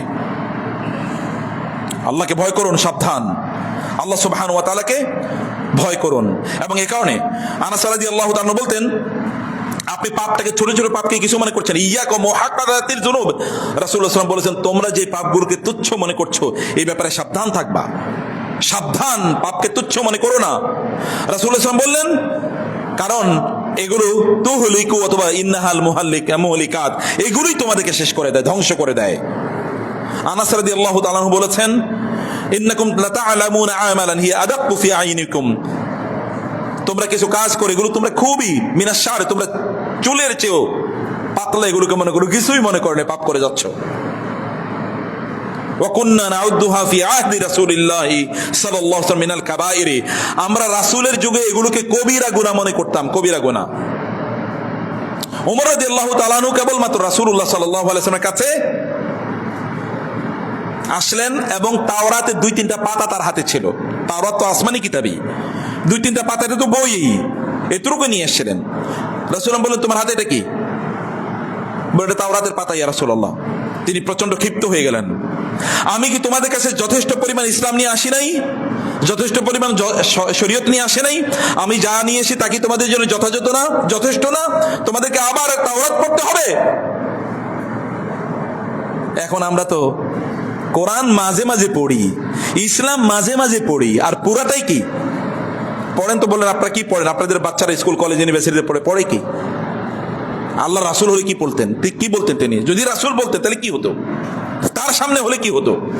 এখন আপনি দেখেন ইসলাম নাই, কিন্তু সেটাই আমাদের জন্য গর্বের, অহংকারের কারণ। ইসলাম তাতে কি আসে? ইসলাম নাই তাতে কি আসে যায়? ওইখানে তো ভালো এরকম হচ্ছে, সেই হচ্ছে। এটাই কিন্তু আমাদের এখন পার্সপেক্টিভ। অথচ রাসূল ইসলাম তাওরাতের 1-2টা পাতা তিনি সহ্য করতে পারেন নাই। কারণ কোরআন কি তোমার জন্য যথেষ্ট না? তাওরাতে যা আছে শুধু সূরা ফাতিহা তার চেয়ে বেশি আছে। তাহলে আপনি কেন সেখানে যাবেন? কেন আপনি সেখানে যাবেন? আমাদের পার্সপেক্টিভ আমাদেরকে চেঞ্জ করতে হবে প্রিয় ভাইরা। সেখানে আমি লাস্ট যে কথাটি আপনাদেরকে কয়েকটা বিষয় কেবল আপনাদের দৃষ্টি আকর্ষণ করে শেষ করে দিতে চাই। 1 নম্বরে, আমাদের ইবাদতে ইখলাস নষ্ট হয়ে যায় যদি আমরা গোপন পাপ করি। ইবাদতে ইখলাস নষ্ট হয়ে যায়, আল্লাহর ভালোবাসা নষ্ট হয়ে যায়, আল্লাহর জন্য আমরা কাজটা করছি এই অনুভূতি নষ্ট হয়ে যায়। তখন আমাদের মধ্যে রিয়া তৈরি হয়, তখন আমাদেরকে আরেকজনকে দেখানোর অনুভূতি তৈরি হয়। এবং যখন আমরা ইবাদত করি তখন আমাদের ইবাদতে আর স্বাদ লাগে না, মজা লাগে না। লম্বা আমরা ইবাদত করতে পারি না, লম্বা সময় কোরআন তেলাওয়াত করতে পারি না, লম্বা সময় আমরা তাসবিহ তাহলিল করতে পারি না, লম্বা সময় নামাজ পড়তে পারি না, লম্বা সেজদা দিতে পারি না, লম্বা রুকু দিতে পারি না, লম্বা ইস্তেগফার করতে পারি না, লম্বা দুরুদ পড়তে পারি না, লম্বা দ্বীনি কথা শুনতে পারি না, লম্বা দ্বীনি আলোচনায় অংশগ্রহণ করতে পারি না। তখন আমাদের মধ্যে বিতৃষ্ণা তৈরি হয় দিন নিয়ে, দিনের ইস্যু নিয়ে বিতৃষ্ণা তৈরি হয়, আলেমদের ব্যাপারে তখন আমাদের বিভিন্ন অভিযোগ তৈরি হয়। দেখবেন আবার এটা ভালো করে খেয়াল রাখবেন, আলেমদের ব্যাপারে কোনো বিতৃষ্ণা থাকে এটা মুনাফিকের আলামত। আলেমদের ব্যাপারে বিতৃষ্ণা থাকে কিসের আলামত? মুনাফিকের আলামত। সাবধান, খবরদার। কারণ আলেমরা না থাকলে লোকেরা গরু ছাগল হয়ে যেত। তারাই কেবলমাত্র তাদেরকে দিনের কথা বলে, কারণ আলেমরা কার উত্তরসূরি? কার উত্তরসূরি? নবীর উত্তরসূরি। আপনি অনেক জ্ঞানী হতে পারেন। আবু জাহেল কি জ্ঞানী ছিল না? আবু লাহাব জ্ঞানী ছিল না? উতবা, সাইবা, রবিয়ারা জ্ঞানী ছিল না? ওয়ালিদ ইবনে উকবা জ্ঞানী ছিল না? উতবা ইবনে রবিয়া জ্ঞানী ছিল না? বিশাল জ্ঞানী মহাপণ্ডিত ছিল। উমাইয়া ইবনে খালফ, এরা সবাই ছিল। কিন্তু ওই দিন থেকে দূরে সরে যাওয়ার কারণে আবু জাহেলকে বলা হতো আবুল হাকাম। আবুল হাকাম কই? ওরে নাম দিছে রাসূল সাল্লাল্লাহু আলাইহি ওয়াসাল্লাম আবু জাহাল, মূর্খের পিতা। ও নিজে ডাবল মূর্খ। আল্লাহকে না চিনলে, আল্লাহকে না জানলে আপনার এই জ্ঞান কোন কাজে লাগবে আপনার? আর মানুষ যখন গোপন গুনাহে লিপ্ত হয় তখন তার এগুলো কমে যায়, আল্লাহ সম্পর্কে তার ভালোবাসা, ধারণা ইত্যাদি সবকিছু কমে যায়। এগুলো কোনোটাই তার তখন তার মধ্যে ইয়ে না, এবং আত্মসম্মান ভেঙে যায়। তখন তার মধ্যে ইসলাম নিয়ে কোনো অহংকার জাগে না, ইসলাম নিয়ে কোনো অনুভূতি জাগে না, এবং ইসলাম নিয়ে সে কোনোদিন গর্ব করে না। আমার ধর্ম, আমার দিন, আমার জীবন ব্যবস্থা ইসলাম। এটা দেখবেন অধিকাংশ লোক বলেও না, অধিকাংশ লোক বলেও না, তার আচরণেও নাই, তার নামেও নাই, তার কথাবার্তাও নাই। ইসলাম এটা তৈরি হয়, এবং এটা আমাদের বড় পতনের একটা কারণ হয়ে যায়। ইউসুফ আলাইহিস সালাম একটা কাজ আপনারা মনে রাখবেন। ইউসুফ আলাইহিস সালাম তিনি যে মিশরের সম্রাট হয়েছেন এবং আল্লাহর নবুয়ত আল্লাহর পক্ষ থেকে তিনি এই মর্যাদা পেয়েছেন, কি কারণে জানেন? ওই যে ফেরাউন মানে মিশরের তখনকার গভর্নর, যাকে বলা হতো আজিজে মিসর, আজিজে মিসরের স্ত্রী তাকে অন্যায় কাজে আহ্বান করেছিল। অন্ধকার, কেউ নাই, একটা নির্জন কক্ষে তিনি এবং ওই নারী কেবলমাত্র আছেন। সেই সময় ইউসুফ আলাইহিস সালাম বলেছেন আল্লাহর কাছে, আসসিজনু আহাব্বু ইলাইয়া রাব্বিস সিজনু আহাব্বু ইলাইয়া মিম্মা ইয়াদউনানি ইলাইহি, হে আল্লাহ তুমি আমার এই প্রয়োজনে কারাগারে নাও, তারপরে এদের কাছ থেকে আমাকে বাঁচাও। তিনি সেই সময় যে আল্লাহকে ভয় করেছিলেন, আল্লাহকে ভয় পাওয়ার পরে এই নারীর এই আহ্বানে তিনি সাড়া দেন নাই। আল্লাহ তাআলা এর বিনিময়ে তাকে নবুয়ত প্রদান করেছেন এবং মিশরের সম্রাট তাকে বানিয়েছেন। আল্লাহর ভয় যদি তৈরি হয় তাহলে আপনার এই দুনিয়ায় আল্লাহ ঐশ্বর্য প্রদান করবেন এবং এরকম মর্যাদা এবং সম্মান আল্লাহ সুবহানাহু ওয়া তাআলা আপনাদেরকে প্রদান করবেন। প্রিয় ভাইরা, এই কারণে মনে রাখতে হবে যে আমরা ছোট ছোট গুনাহ করতে করতে এটা আমাদের চরিত্র হয়ে যায়। ছোট ছোট ফাঁকিবাজি করতে করতে ফাঁকিবাজ হয়ে যাই আমরা। ছোট ছোট মিথ্যা বলতে বলতে আমরা মিথ্যাবাদী হয়ে যাই। ছোট ছোট জুলুম করতে করতে আমরা জালিম হয়ে যাই। যারা জালিম হয় তারা কি একদিনে জালিম হয়ে যায় নাকি? আচ্ছা, ফেরাউন কি একদিনে ফেরাউন হয়েছে? বড় ডাকাত কি একদিনে ডাকাত হয়েছে? যে 100 জন লোক হত্যা করে ও প্রথমে কিন্তু মানুষের ঝগড়া মানে মানুষের গালিগালাজ দিয়ে শুরু করেছে, এরপরে মানুষের চট থাপ্পড় দিত, এরপরে মানুষের কাটা শুরু করেছে, এরপরে ও মহা ডাকাতে পরিণত হয়েছে। এলাকার সবচেয়ে বড় সন্ত্রাসী কি মায়ের পেট থেকে বড় সন্ত্রাসী হয়ে জন্ম নিয়েছে? ছোট ছোট গুনাহ মানুষকে বড় পাপীতে পরিণত করে। যেমনই ভাবে ছোট ছোট বালি কণা দিয়ে একটা মহা কি তৈরি হয়? মরুভূমি তৈরি হয়। ছোট ছোট বিন্দু বিন্দু পানি দিয়ে মহাসমুদ্র তৈরি হয়। এগুলোকে ছোট করে দেখার কোনো উপায় নাই প্রিয় ভাইরা। তাহলে আমাদেরকে এখানে বাঁচার জন্য আমি আপনাদেরকে 12টা উপকরণ বলি। এগুলো থেকে বাঁচার উপায় কি? আমরা গোপন গুনাহ থেকে বাঁচতে হলে আমাদের করণীয় কি? আমাদের 1 নাম্বার করণীয় হচ্ছে আমাদের ঈমানকে এটা ইহসানের লেভেলে নিয়ে যেতে হবে। কেবলমাত্র একদল লোকের কেবল ঈমান কি জানেন? শুধু এতটুকুই, ঈমানটা কেবল একটা ক্যাজুয়াল জিনিস। হ্যাঁ, আল্লাহ আছেন, আল্লাহ কোথায় আছেন? তিনি আকাশে আছেন, আসমানে আছেন, উপরে আছেন, এর বাইরে কিচ্ছু না। আল্লাহ উপরে আছেন দেখে এই কারণে তো আল্লাহ আমাদেরকে দেখেন না, এই কারণে তো আমরা যত অপরাধ করে যাই। আপনার বুঝেন না? আমাদের ঈমান তো কি আল্লাহ তাআলা কোথায় আছেন? আল্লাহ কোথায় আছেন? আরশে আছেন, এটাই তো আমাদের ঈমান তো এটা। কিন্তু আল্লাহ আরশে আছেন দেখে তো তিনি আমাদেরকে দেখেন না, এই কারণে তো আমরা যত আকাম কুকাম করে যাই। সেখান থেকে তিনি দেখছেন না? দেখছেন কিনা? তিনি যদি দেখে থাকেন তাহলে এই দেখাটা আপনাকে রাতের বেলা তিনি দেখেন না, দিনের বেলা দেখেন না? তিনি যখন আমরা হারাম জিনিস দেখি আমাদের সোশ্যাল মিডিয়াতে, আমাদের মোবাইলে, তখন কি তিনি দেখেন না? তখন কি ফেরেশতারা দেখেন না? ইউরসিলু আলাইকুম হাফাজা, তিনি তোমাদের কাছে ফেরেশতা পাঠিয়ে রাখেন সব সময়, সব রেকর্ড করার জন্য। সব কিছু তারা রেকর্ড করে রাখছেন ফেরেশতারা। প্রিয় ভাইরা, অতএব ইবাদতটাকে ইহসানের লেভেলে নিয়ে যেতে হবে। তা কি? আন তা'বুদাল্লাহা কাআন্নাকা তারাহু ফাইন লাম তাকুন তারাহু ফাইন্নাহু ইয়ারাকা। তুমি আল্লাহর ইবাদত এমন ভাবে করা যে আল্লাহ তাআলাকে তুমি দেখতে পাচ্ছ। তুমি আল্লাহকে দেখতে পাচ্ছ। আর যদি তুমি আল্লাহকে দেখতে না পাও, তাহলে আল্লাহ তোমাকে দেখতে পাচ্ছেন এই অনুভূতি নিয়ে কমপক্ষে ইবাদত করা। এখন আমরা বলেন তো সব সময় আমাদের মাঝে এই অনুভূতি থাকে কিনা যে আল্লাহ দেখতে পাচ্ছেন আমাদেরকে?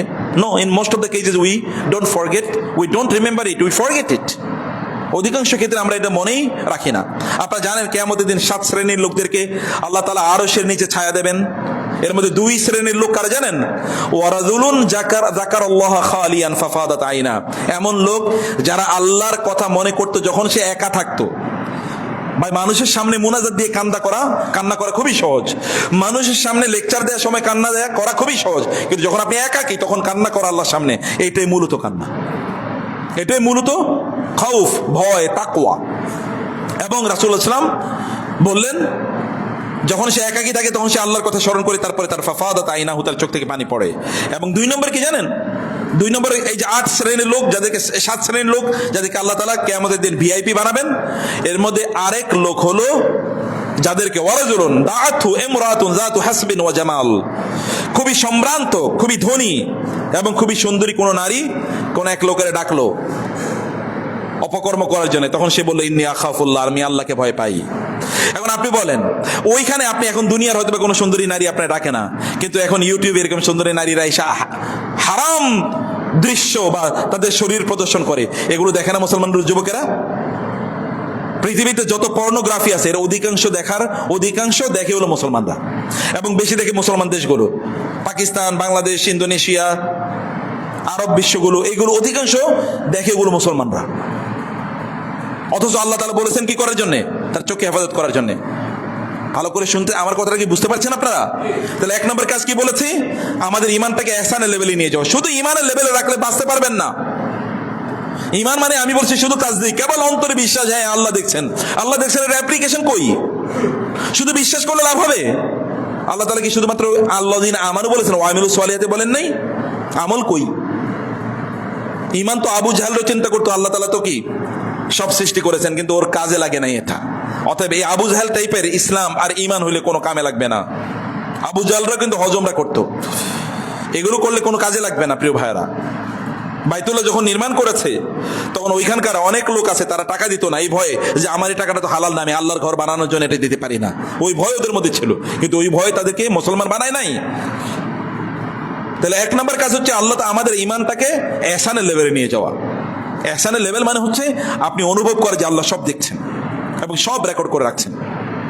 এই অনুভূতি নিয়ে আমাদেরকে ইবাদত করতে হবে। এই কারণে তাকওয়া এর মানে হচ্ছে মানুষের ক্যামেরারে দেখবেন একদল লোক, যেমন পুলিশ অফিসার, অনেকে ক্যামেরা দেখলে না এরপরে ভালো মানুষ হয়ে যায়। আমরাও কিন্তু ক্যামেরার সামনে খুবই ভালো মানুষ, আমাদের সে ভালো মানুষ দুনিয়া একটাও নেই, কিন্তু ক্যামেরার বাইরে কি আমাদের সে খারাপ দুনিয়াতে আছে কিনা এটা দূরবীন দিয়ে খুঁজে বের করতে হবে। ক্যামেরার সামনে তো সবাই ভালো ভাই, কিন্তু ক্যামেরার বাইরে কি? রিয়েল তাকওয়া এটা ক্যামেরার সামনে না, রিয়েল তাকওয়া ক্যামেরার বাইরে।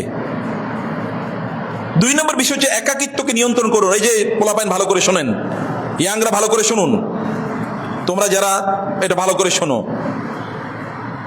বড়রাও শুনেন। এখন তো টাচ মোবাইল, এর মাধ্যমে এটাই এখন জাহান্নামে যাওয়ার জন্য যথেষ্ট, আর কিচ্ছু লাগবে না। জাহান্নামে যাওয়ার জন্য এখন যে স্মার্টফোন যেটা এসছে এটাই যথেষ্ট, আর কিচ্ছু লাগে না। একাকী সময়টাকে নিয়ন্ত্রণ করো প্লিজ। মনে রাখবেন অধিকাংশ গুনাহ কি হয়? মানুষের সামনে হয় না, একাকী হয় অধিকাংশ গুনাহ। এই কারণে একা থাকা হারাম না বটে, কিন্তু একাকিত্ব যদি এটা গুনার দরজাগুলো আমাদের সামনে উন্মুক্ত করে দেয়, তাইলে এই একাকিত্ব ইসলাম অনুমোদন করে না। রাসূলুল্লাহ সাল্লাল্লাহু আলাইহি ওয়াসাল্লাম বলেছেন, আমি যা জানি একাকিত্ব থাকার মধ্যে যে ভয় আছে, যে সমস্যা আছে, আমি যা জানি এটা যদি তোমরা জানতা তাইলে অন্যরকম হয়ে যেত। এবং এই কারণে আমি তোমাদেরকে বলছি, তোমরা ঘরে একা থাকবা না, তোমরা বাসায় একা থাকবা না, তোমরা একাকী ভ্রমণ পর্যন্ত করবা না। বুঝতে পেরেছেন? অথবা একাকিত্বকে নিয়ন্ত্রণ করেন। একাকিত্বকে নিয়ন্ত্রণ করা হচ্ছে রাতে যখন ঘরের দরজা বন্ধ করে দীর্ঘ সময় মোবাইল ব্যবহার করেন, ঘরের দরজা বন্ধ করে, এই একাকিত্বের কথা আমি বলছি। এগুলা থেকে বাঁচার জন্য রাতে ঘরের দরজা বন্ধ করে দীর্ঘ সময় একাকী থাকবেন না। যেমন এটা নিষিদ্ধ, যেমন আপনার বাসাটা নিষিদ্ধ করে দেবেন যে না, আমার বাসায় দরজা বন্ধ থাকতে পারবে না। কেন দরজা বন্ধ থাকবে? কি কারণে? আপনার বাচ্চারা কেন দরজা বন্ধ করে রাখে? এটা আপনাকে নিষিদ্ধ করতে হবে। ঘুমের আগে ফোন বন্ধ, 1 ঘন্টা আগে বা 2 ঘন্টা আগে ইন্টারনেট বন্ধ, ফোন বন্ধ, ফোন দূরে রেখে দেন, ফোন কাছে আপনি রাখবেন না। এবং একা রুমে ইন্টারনেট ব্যবহার করা নিষিদ্ধ করে দেন, আপনি নিজেও করবেন না একা রুমে ইন্টারনেট। এরপর আপনি হারাম জায়গায় চলে যাবেন, কারণ শয়তান আছে না, শয়তান আছে কিনা? শয়তান তো ওয়াসওয়াসা আল্লাযী ইউওয়াসওয়িসু ফি সুদুরিন নাস, তো অন্তরে ওয়াসওয়াসা তৈরি করে দেয়। অতএব এটা করা যাবে না। এবং অকারণে ব্রাউজিং, এরপরে কেবল এটার পরে এটা, এইটি ইউটিউবের পরে এই ইউটিউবে এই লেকচার শুনলেন, এই কথা শুনলেন, এটা শুনলেন, এটা শুনলেন, এটা শুনলেন, এই টক শো, এই টক শো, ওই এন্টারটেনমেন্ট, ওই মজার জিনিস, ওই আনন্দ।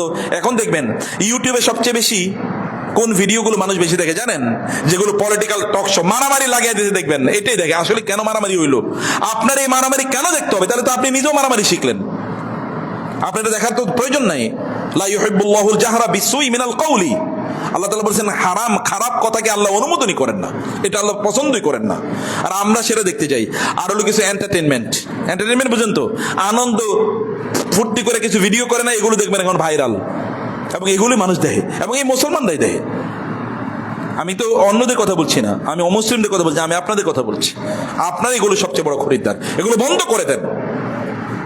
এবং কাজহীন সময়ে, যখন কোনো কাজ নাই, এরকম সময়টা আপনার জন্য বিপজ্জনক। যে কারণে ইয়াং জেনারেশনকে বলছি, ওদেরকে কাজে ঢুকান। আপনাদের সময়গুলো যদি কাজ না থাকে তাহলে অন্য কাজ করেন, কিন্তু সময়টাকে এরকম কাজহীন রেখে দেবেন না। অতএব একাকী এরকমটাকে নিয়ন্ত্রণ করে, একাকী যখন থাকবেন তখন মোবাইলকে প্রয়োজন অফ করে রাখবেন, ইন্টারনেট অফ করে রাখেন। মোবাইলে আপনার ইন্টারনেটের ডাটা কেন ব্যবহার করা লাগবে? কি কারণ? আপনি ইন্টারনেট দিয়ে করেন কি? আপনার বাপ দাদাদের তো ইন্টারনেট ছিল না, আপনাদের তো কিছুদিন আগে ছিল না, তাহলে এখন ইন্টারনেটের কাজ কি আপনাদের? আপনি বলেন ইন্টারনেট থেকে আমি ইসলাম শিখি, কেন আপনি জমাবারে এসে ইসলাম শিখতে পারলেন না? যেখানে হালাকা হয় সেখানে যেতে পারলেন না? যেখানে মাহফিল হয় সেখানে যেতে পারলেন না? বই কি বাজারে নাই? হ্যাঁ, তারপরে লেকচার শোনেন, কার লেকচার শুনবেন? এরকম শুধু ওদের ভিডিওগুলো আসবে, আর কিছু আসবে না। এরকম সিস্টেম আছে তো না? এরকম সিস্টেম আছে, এরকম সিস্টেম। যেমন আপনি এখন অ্যাপসও পাওয়া যায়, কাহাফ গার্ড, এরকম অনেক অ্যাপস আছে। এর বাইরে আপনাকে কোনো কিছু দেখতেই দেবে না। আপনাদেরকে সেরকম জায়গায় এগুলো বুঝতে হবে। ইসলামকে, নিজের ইমানকে বাঁচানোর জন্য আপনাকে আন্তরিক হওয়া লাগবে, নাহলে আপনি বাঁচতে পারবেন না। এটা 2 নম্বর পয়েন্ট, প্রিয় ভাইরা। অতএব যে ব্যক্তি একাকী যখন তাকে, আল্লাহকে ভয় পায় না, ও আসলে ওর নফসের দাসে পরিণত হয়। একাকী থাকলে যে আল্লাহকে ভয় পায় না, সে মূলত তার নফসের দাসে পরিণত। নফস তার যা বলে সে তাই করে। 3 নম্বর যে কৌশল, তাহলে গুনাহের দরজাগুলো বন্ধ করে দেন। কোন জায়গা দিয়ে আপনি গুনাহ আসে এগুলো আইডেন্টিফাই করেন আলাদা। যেমন আল্লাহ তাআলা বলেছেন ওয়ালা তাকরাবুজ জিনা, তোমরা জিনার কাছেও যেও না। তিনি বলেন নাই তোমরা জিনা করো না, বলছে জিনার কাছেও যেও না। তার মানে জিনা যে সকল রাস্তা দিয়ে হয় এগুলো দরজা বন্ধ করে দাও। যেমন চোখ বন্ধ কি করে রাখা, চোখকে নিয়ন্ত্রণ করা, হারাম জিনিস নিয়ে চিন্তা না করা, হারাম জিনিস না দেখা, হারাম কথা না শোনা। যেমন ফামান হাজ্জাল বাইতা ফালা রাফাসা, রাফাস মানে হচ্ছে হারাম। এই যে জেনা ব্যভিচার সংক্রান্ত কোনো আলোচনাই শোনা নিষিদ্ধ, এটা আলোচনা করাই যাবে না, আলোচনা শোনাও যাবে না, হারাম এটা। অতএব এগুলো গুনার যত দরজা আছে, আপনি দেখুন যে গুনার কি কি কাজ আছে। যেমন ধর হারাম দৃষ্টি, যে বললাম হারাম জিনিস, একজন মহিলা যাচ্ছে সেদিকে আপনার তাকাতে হবে কেন? কারণ রাসূল সাল্লাল্লাহু আলাইহি ওয়াসাল্লাম বলেছেন এই চোখের দৃষ্টির এটা শয়তানের কি একটা বিষাক্ত তীর, ওই তীর দিয়ে আপনাকে ঘায়েল করে ফেলতেছে। অশ্লীল কন্টেন্ট, এই যে বলছি অ্যাগেন ইউটিউব, ফেসবুকে আপনি যে অশ্লীল কন্টেন্ট আছে, অশ্লীল যা কিছু আছে এগুলো দেখবেন না। আপনি নিষিদ্ধ যে আমি এগুলো দেখবই না, সিদ্ধান্ত নেন। এবং 3 নম্বর যে গোপন চ্যাট, অমুকের সাথে মেসেঞ্জারে, হোয়াটসঅ্যাপে, টেলিগ্রামে চ্যাটিং করা শুরু করে দেন, চ্যাট হারাম। ইসলামে আমি একজনের দাওয়াত দিতেছি, একজন মহিলার, আমার দিনী বোন। আপনার দিনী বোন মানে কে? আপনার দিনী বোন বানাইছে? পুরুষের আবার বোন কি? পুরুষের আবার দিনী বোন কি? এই জাতীয় আলোচনাই এরপরে ওকে হারামের দিকে কয়ে। এখন কিছুদিন বলছে দিনী বোন, এরপরে কি? এখন দেখবেন আমাদের সমাজে, আপনাদের সমাজে আছে কিনা যায় না, বিভিন্ন জায়গায় আছে, অমকের কি বানাইছে, ধর্মের ভাই বানাইছে, আছে কিনা? ধর্মের ভাই, ধর্মের বোন। অমকের বলে তিনি আমার মামা, ধর্মের মামা, ধর্মের চাচা। এগুলো পুরাটাই শয়তানের কারসাজি, যেটা হারাম, নিষিদ্ধ জাতীয় কথা। ইসলাম এটাকে অনুমোদন করে না। ইসলামে কেবল একটাই সম্পর্ক, তা হলো ধর্মীয় ভাই, ভ্রাতৃত্ব। অথবা কি পুরুষরা এবং নারীরা, পুরুষ এবং নারী, এটা তো হারাম, নিষিদ্ধ। গায়ে মাহরামের সাথে কেবল আপনি কথা বলতে পারেন, গায়ে মাহরামের সাথে কথা বলারই কোনো অনুমোদন ইসলাম দেয় নাই। তাহলে যে পুরুষরা অমকের কাছে দাওয়াতি কাজ করবে, এই কারণে সেখানে চ্যাটিং শুরু করে দিয়েছে, চ্যাটিং থেকে ডেটিং, আর ডেটিং থেকে জেনা, হারাম রিলেশন ইত্যাদি তৈরি হয়। এগুলো হারাম জায়গা। এগুলো আবেগী মেসেজ কোথাও দেবেন না, একেবারে খুব ইমোশনাল মেসেজ এরপরে কাট করে ফেলছে। আপনার হেজাবটা তো দেখতে খুবই সুন্দর, এটাই শেষ। কোন একজন নারী দেখবেন আপনার হেজাব তো খুবই সুন্দর, শেষ। আপনার দেখি কেউ বলে আপনার দাড়িটা খুবই সুন্দর লাগে, শেষ। বুঝতে পেরেছেন? এগুলো ভয়াবহভাবে নিষিদ্ধ কাজ। ইউনিভার্সিটিতে একবার আমার জীবনে এরকম ঘটেছে। আমার যখন আমি ছাত্র, তখন একজন এসে, আমাদের সাথে মেয়েরা এমনি পড়তো না, খুব কম, অল্প কয়েকজন, কিন্তু কয়েকজন মেয়ে দূর থেকে একজন বলতেছিল যে মুক্তারের চুলগুলো দেখতে খুবই সিল্কি চুল, খুবই সুন্দর। আমি এরপর থেকে ওদের সাথে কথাই বন্ধ করে ইউনিভার্সিটি ক্লাসই করা বন্ধ করে দিচ্ছি, আল্লাহর কসম। আর করিই নাই, যাই নাই, চিনিও না, এখনো তাদেরকে চিনি না। এরা কারা? নিষিদ্ধ হারাম যে রাস্তা আছে এগুলো বন্ধ করে দেন, তাইলে কেবল রাতে বাঁচতে পারবেন। রাতের দীর্ঘ আলাপ, একান্ত সম্পর্ক, অমুকের সাথে আপনার এক্সট্রা রিলেশন আছে, এগুলো বাদ দিয়ে দেন। এবং রাতের লম্বা আলাপ, অমুকের সাথে আপনি 2 ঘন্টা, অনেক পুরুষ দেখবেন, নারী দেখবেন, রাত যত হয় তত তার কি ফোনের ব্যবহার বেড়ে যায়, লম্বা আলাপ। এখন তো আর পয়সা লাগে না, এখন তো হোয়াটসঅ্যাপ মেসেঞ্জারই কথা বলা যায়, এগুলো দিয়ে কথা বলে। এগুলোকে হারাম করে দেন, ফ্যান্টাসি এগুলোকে হারাম করে দেন। গুনাহ থেকে বাঁচতে হলে প্রিয় ভাইরা, গুনার দরজা বন্ধ করে দিতে হবে, গুনায় ঢোকার দরজা বন্ধ করে দিতে হবে। এবং 4 নাম্বারটা হচ্ছে ডিজিটাল তাকওয়া তৈরি করতে হবে। তাকওয়া কেবলমাত্র এরকম না, ডিজিটাল তাকওয়া ইজ মোস্ট ইম্পর্টেন্ট। যেমন ফোনে যে অশ্লীল জিনিস আসে, বিভিন্ন হারাম দেখবেন, আপনি একটা হারাম জিনিস দেখছেন, এরপর আরেকটা হারাম জিনিস আপনার কাছে সাজেস্টেড আকারে, রিকমেন্ডেড আকারে আসতেই থাকবে।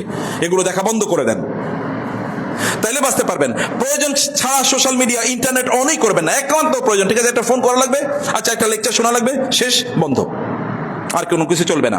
রাতে একাকি ফোন ব্যবহার করবেন, আগে যেটা বলেছি। সন্ধ্যার পরে, এসার পরে আবার ফোনে ব্যবহার কিসের?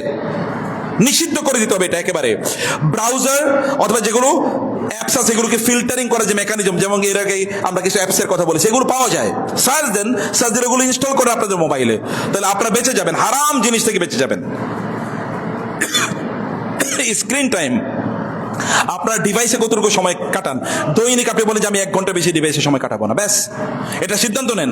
এবং আল্লাহকে ভয় করে বিভিন্ন জিনিস ডিলিট করেন, সাজেস্টেড আকারে আসে। যেমন আমরা ফেসবুকে দাওয়াতি কাজ করি কিছু, ওইখানে অনেক জিনিস সাজেস্টেড আকারে আসে, সাথে সাথে আমি ডিলিট করে দিই এবং এটা বলি আনফলো, এটা যেন মানে কখনো না আসে। এগুলো অপশনস আর দেয়ার, কিন্তু আপনি সেই অপশনস ব্যবহার করা লাগবে আপনাকে, নাহলে তো আপনি এরকম হারাম জিনিস আসতেই থাকবে।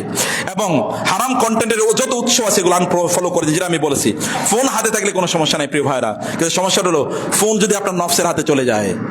আপনার হাতে ফোন থাকুক, কিন্তু নফসের হাতে যেন না যায়। নফসের হাতে গেলে আপনি শেষ, তাহলে ও আপনার নিয়ন্ত্রণ করবে, ও তো শয়তানের দাস তখন। কারণ ইন্না নাফসা লাআম্মারাতুম বিসসু, নফস মানুষকে হারাম কাজে নির্দেশ প্রদান করে, এটা করা যাবে না। 5 নম্বরে চোখের হেফাজত করে, যেটা আমি বলেছি, শর্ট দ্রুত বলে দেই। মুসলমানদের 1 নম্বর তাকওয়া যদি আপনি তৈরি করতে চান, তাইলে আপনার চোখকে হেফাজত করা লাগবেই। চোখের হেফাজত নাই, তাকওয়া নাই। চোখের হেফাজত আছে, তাকওয়া আছে। কুল্লিল মুমিনিনা ইয়াগুদ্দু মিন আবসারিহিম ওয়া ইয়াহফাযু ফুরুজাহুম যালিকা আযকা লাহুম। এটাই তাসকিয়া। অন্তর পবিত্র করতে হলে চোখকে পবিত্র করতে হবে। এই কারণে চোখকে নিয়ন্ত্রণ করেন। চোখ যদি স্বাধীন হয়, তাহলে ইসলাম আপনি, তাহলে কি আপনার, তাহলে দিন কি আপনার পরাধীন হয়ে যাবে। মনে রাখবেন, চোখ স্বাধীন থাকলে দিন পরাধীন। চোখ যদি পরাধীন থাকে, নিয়ন্ত্রণে থাকে, তাহলে দিন তখন আপনার স্বাধীন হয়ে যাবে, তখন আপনি দিনের মজা পাবেন। এটা আপনাই করতে হবে। এবং 6 নম্বর সালাতকে, নামাজকে শক্তিশালী করেন। লম্বা সময় জুড়ে নামাজ পড়েন, লম্বা সময় জুড়ে সিজদা করেন, লম্বা সময় জুড়ে কোরআন তেলাওয়াত করেন নামাজে, এবং সেখানে তাসবিহ তাহলিলগুলো বুঝে বুঝে পড়েন। তওবার দরজা খোলা রাখেন, প্রতিদিন তওবা করেন, কমপক্ষে 100 বার। আমি আপনাদেরকে আগেও বলেছি, এখনো বলে যাই, দৈনিক আপনি 1000 বার আস্তাগফিরুল্লাহ পড়ে এরপরে আল্লাহর কাছে দোয়া করে দেখেন, আল্লাহ তাআলা যা চান আল্লাহ তাআলা তাই আপনাকে প্রদান করবেন। অতএব এটা আপনাকে বলেন, আল্লাহ সুবহানাহু ওয়া তাআলাকে এটা বলতেই থাকুন প্রিয় ভাইরা। অনুতাপ করুন, কোন একটা গুনাহ করছেন, আল্লাহ ভুল করছি মাফ করে দাও, এটা বলতে ভুলবেন না। কারণ রাসূল সাল্লাল্লাহু আলাইহি ওয়াসাল্লাম বলেছেন, তোমাদের গুনাহ যদি, আল্লাহ তাআলা বলেন, তোমাদের গুনাহ যদি আসমান পর্যন্ত পৌঁছে যায়, তাহলে আমি আসমান পর্যন্ত ক্ষমা নিয়ে তোমাদেরকে সব ক্ষমা করে দেব। অতএব এটা আপনাকে করতে হবে। এবং 8ম হচ্ছে ভালো বন্ধু নেন, যাদের সাথে উঠা বসা করবেন, ভালো মানুষ। খারাপ যারা আছে, রিলেশন কাট করেন। কারণ শয়তান আপনাকে বারবার, তোমার এতদিনের বন্ধু বাদ দেন, এগুলো কোনোটাই এরকম বন্ধু আপনার একেবারেই দরকার নাই। কারণ যে বন্ধু আপনাকে জাহান্নামে নিয়ে যাবে, ওকে দিয়ে আপনি করবেন কি? আর মানুষ বন্ধুর মাধ্যমে সবচেয়ে বেশি প্রভাবিত হয়, যখন ইয়াং জেনারেশন সবচেয়ে বেশি প্রভাবিত হয় কিসের মাধ্যমে? বন্ধুদের মাধ্যমে। অতএব এমন বন্ধু বানান যে আপনাকে জানাতে নিয়ে যাবে, যে বন্ধু আপনাকে সাহস করে বলতে পারে এটা গুনাহ, অতএব এটা তুমি ছাড়ো। একেই বন্ধু বানান যে আপনাকে বলবে, না তুমি কালকের খেলাটা দেখলা না, তাহলে আপনি শেষ, ওর সাথে সাথে ব্লক করে দেন, এরকম বন্ধু আমার লাগবে না। নবম, মৃত্যুকে স্মরণ করেন প্লিজ। মৃত্যু স্মরণ করলে, কবর জিয়ারত করেন, তাইলে আপনি বেঁচে যাবেন। গোপন নেকি বাড়ান, গোপন কিছু নেকি, মানুষের সাদাকা করেন, মানুষের জন্য গোপনে একটু দোয়া করেন, গোপনে তাহাজ্জুদে নামাজ করেন, গোপনে কোরআন তেলাওয়াত করেন, গোপনে আস্তাগফিরুল্লাহ পড়েন, মনের ইবাদত বাড়াইয়া দেন। শরীরের ইবাদতের চেয়ে মনের ইবাদতের গুরুত্ব কম না বেশি? অনেক বেশি মনের ইবাদতের। মনের ইবাদত বাড়িয়ে দেন। মনে রাখবেন, গোপন গুনাহ যেমনি আমাদের হৃদয়কে অন্ধকার করে দেয়, গোপন সওয়াবের কাজগুলো আমাদের হৃদয়কে তেমন আলোকিত করে। অতএব এটা আমাদেরকে অর্থ করতে হবে। এরপরে সর্বশেষ তা হলো কি, আমাদের দোয়াটাকে আমাদের অস্ত্র বানানো লাগবে। প্রিয় ভাইরা, দোয়াকে অস্ত্র বানান। আল্লাহকে বলেন, রাসূল সাল্লাল্লাহু আলাইহি ওয়াসাল্লাম দোয়া করতেন, আল্লাহুম্মা আতি নাফসি তাকওয়াহা, হে আল্লাহ আমার অন্তরে আপনি তাকওয়া তৈরি করে দেন। রাসূল দোয়া করতেন এবং তিনি বলতেন, আল্লাহুম্মা ইন্নী আসআলুকাল হুদা ওয়াত তাকা ওয়াল আফাফা ওয়াল গিনা। এবং আরো অসংখ্য দোয়া আছে। ইয়া মুকাল্লিবাল কুলুব, পারেন কিনা দোয়াটা? ইয়া মুকাল্লিবাল কুলুব, হে অন্তরকে পরিবর্তনকারী। বলেন না আমার সাথে, বলেন তো, ইয়া মুকাল্লিবাল কুলুব সাব্বিত কলবি আলা দীনিক। অনেকেই বলেই না, বলেন ইয়া মুকাল্লিবাল কুলুব সাব্বিত কলবি আলা দীনিক। এটা প্রতিদিন বারবার বলবেন, বারবার বলবেন। এবং আরো এরকম দোয়া আছে, আল্লাহুম্মা আলিমাল গায়বি ওয়াশ শাহাদাতি ফাতিরাস সামাওয়াতি ওয়াল আরদি রাব্বা কুল্লি শাইইন ওয়া মালিকা আশহাদু আল্লা ইলাহা ইল্লা আনতা আউযু বিকা মিন শাররি নাফসি। হে আল্লাহ, আমার নিজের ক্ষতি যেন আমি না করি, তুমি আমারে বাঁচাও। ওয়া মিন শাররি শাইতানি ওয়া শারকিহি, এবং শয়তানের ক্ষতি এবং শয়তানের বন্ধু বান্ধবদের ক্ষতি থেকে আমাকে বাঁচাও।